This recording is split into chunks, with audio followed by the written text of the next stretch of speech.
Wow. What a song. There's a song ready for re-release. Do we need to hear that song now or what? Oh, yeah.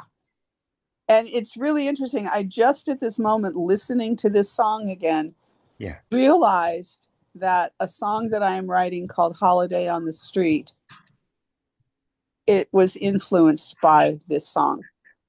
I never made the connection before. And all of it, and just one of the lyrics just kind of went, oh, that was where my inspiration came from. Thanks, Phil. And of course, Nancy's busy right now. She'll be back. But what she was talking about songs that had a chorus. Uh, there are a different type of hooks. There is a repetitive hook in a chorus section. There's also I call a button hook, which is the last line of a long verse. Like And yesterday. yeah, Yeah. and uh, so yeah, Nancy, if you're listening, well, uh, yeah, well, she'll get it when she listens to the video. Okay, so but there, but for fortune, the title's there, the hook is there, and the whole concept of the song is there. So it was, and then that compassion, and then of course with the bombs, and I mean, of course we'll have Masters of War, of course, when we get to bomb. Right. There's nothing new. It's just history keeps repeating itself. It's My grandmother, besides speaking like 8 languages, uh was and being an expert in antiques and such, and she was also an historian. She during before the Second World War, she had the grocer build shelves in the basement because they lived above the grocery store.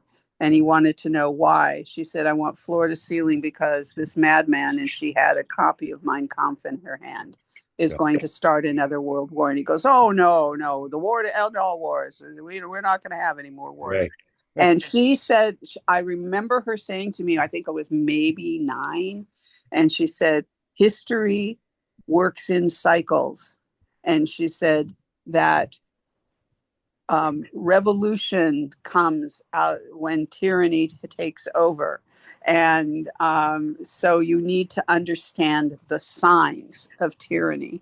And she proceeded to give us this little history lesson about fascism, and such. So from a very young age, I've been my first brother-in-law was a history professor, and we would have these huge discussions and such. And this was like during the 70s, and I was reminded of my grandmother, and we were talking about how things were changing, and that we're overdue for a war. I mean, that's the thing. It's like the cycles of war have to do with oppression.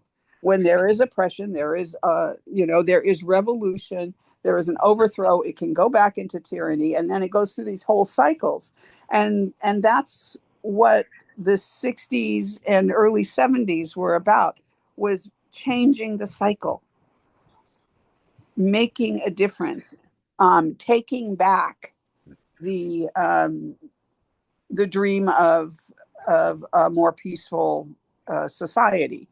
And we're Having hopes and dreams hopes and dreams, and and that's ideas. where Sure. and Yes. that's what we're seeing a resurgence of now, Yeah. because it's so easy to get very depressed and, oh Mhm. my God, what fresh hell am I waking up to this morning? And it's people who are doing what these people did then, who are um, creating an undercurrent of hope. Of what And come. I totally believe in that. Uh, I want to go to the next Joan Baez song, and this is two sides of the same coin. Because Joan and Bob Dylan had a romantic involvement, and after a while it didn't work out.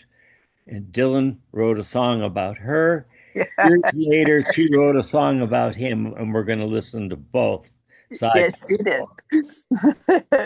Okay, so this is uh, Don't Think Twice, It's All Right.